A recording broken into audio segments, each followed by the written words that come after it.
বাংলাদেশ বহু বছর ধরে হালকা ধরনের যুদ্ধবিমান ব্যবহার করে এসেছে। এগুলো দিয়ে আকাশসীমা পাহারা দেওয়া যায় ঠিকই, কিন্তু বড় শক্তির দেশের মতো সুপার লেভেলের আধুনিক যুদ্ধবিমান এতদিন বাংলাদেশের ছিল না। তাই অনেক বছর ধরেই আলোচনা চলছিল বাংলাদেশ কি ইউরোপ বা আমেরিকার মতো উন্নত দেশগুলোর তৈরি আধুনিক ফাইটার জেট আনতে পারবে কিনা।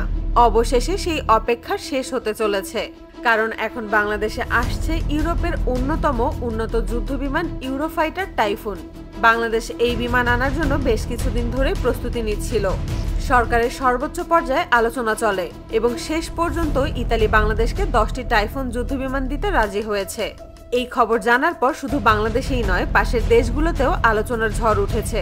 বিশেষ করে ভারত এই ঘটনার দিকে চোখ রেখেছে, কারণ ভারত যে তেজাস যুদ্ধবিমান বানিয়েছে সেটিকে তারা এই অঞ্চলের অন্যতম আধুনিক হালকা জেট হিসেবে দেখেছিল। কিন্তু টাইফুন আসলে তেজাস এর শক্তির তুলনায় অনেকটাই পিছিয়ে পড়বে।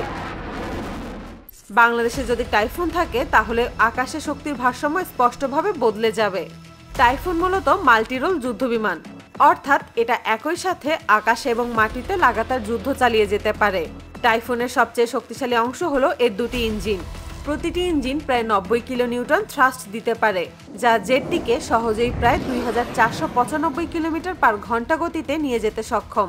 এটা একবার ফুয়েল লোড দিয়ে 2900 কিলোমিটারের বেশি দূরত্ব অতিক্রম করতে পারে।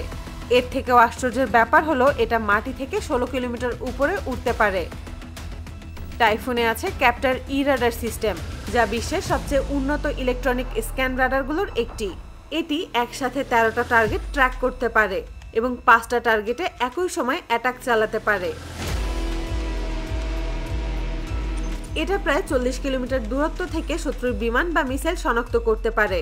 জানলে অবাক হবেন, এতে যুক্ত আছে পাইরেট আইরিস্ট সিস্টেম, অর্থাৎ শুধু তাপ শনাক্ত করে দূর থেকে টার্গেট লক করতে পারে। ফলে শত্রু বিমান যদি রাডার জ্যামিং ব্যবহার করে তবুও টাইফুন টার্গেট মিস করে না। টাইফুনের ডিফেন্স সিস্টেমও অনেক উন্নত। এর ডাস সিস্টেম শত্রুর মিসাইল লঞ্চ হওয়ার আগেই সতর্ক সংকেত দেয়, এমনকি শত্রুর রাডার লক ভেঙে দিতে পারে, আর প্রয়োজনে চাফ ও ফ্লেয়ার ছুড়ে দিয়ে মিসাইলকে বিভ্রান্ত করতে পারে। অস্ত্রশস্ত্রের দিক থেকেও টাইফুন এক কথায় একটি চলমান অস্ত্র ভাণ্ডার। সাধারণ অবস্থায় এই বিমানের ওজন 11 টন। জানলে অবাক হবেন, এটা একসাথে 10 টন মিসাইল নিয়ে উঠতে পারে।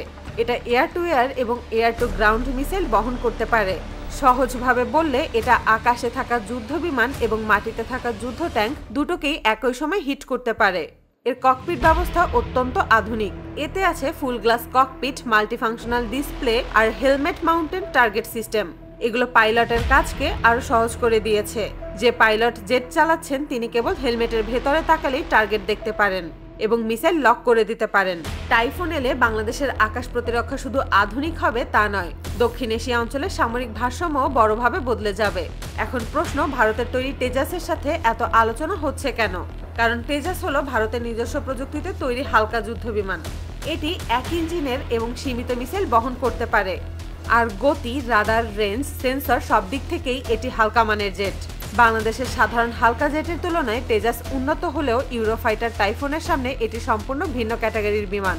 তেজাস মূলত লাইটওয়েট ক্যাটাগরিতে পড়ে, আর টাইফুন হলো সম্পূর্ণ হেভিওয়েট মাল্টিরোল ক্যাটাগরির বিমান। গতি, রাডার ক্ষমতা, অস্ত্র বহনের পরিমাণ, যুদ্ধক্ষেত্রে টিকে থাকার ক্ষমতা, রেঞ্জ সব দিক থেকে টাইফুন ভারতের তেজাসের থেকে অনেক দূরে এগিয়ে। তেজাস যেখানে 1900 কিলোমিটার গতি তুলতে পারে, টাইফুন সেখানে 2400 এর বেশি গতি নিয়ে শত্রুকে ধাওয়া করতে পারে। তেজাসের রাডার মাঝারি পর্যায়ের, আর টাইফুনের ক্যাপ্টার ই হলো বিশ্বের সেরা অ্যাসার রাডারগুলোর একটি। যদি বাংলাদেশে ইউরোফাইটার টাইফুন চলে আসে তাহলে বাংলাদেশের আকাশ প্রতিরক্ষা এক বিশাল পরিবর্তনের মুখ দেখবে। এটি শুধু একটি জেট নয়, বরং দেশের সামরিক সক্ষমতাকে এক নতুন মাত্রায় নিয়ে যাওয়ার সুযোগ। আর এই কারণেই ভারতের মতো দেশ টাইফুনকে তেজাসের সরাসরি প্রতিদ্বন্দ্বী হিসেবে দেখছে, কারণ টাইফুন অনেক বেশি শক্তিশালী, দ্রুত, আধুনিক এবং বহুমুখী এমন এক যুদ্ধ বিমান যা ভারতের তেজাসের থেকেও অনেক উন্নত।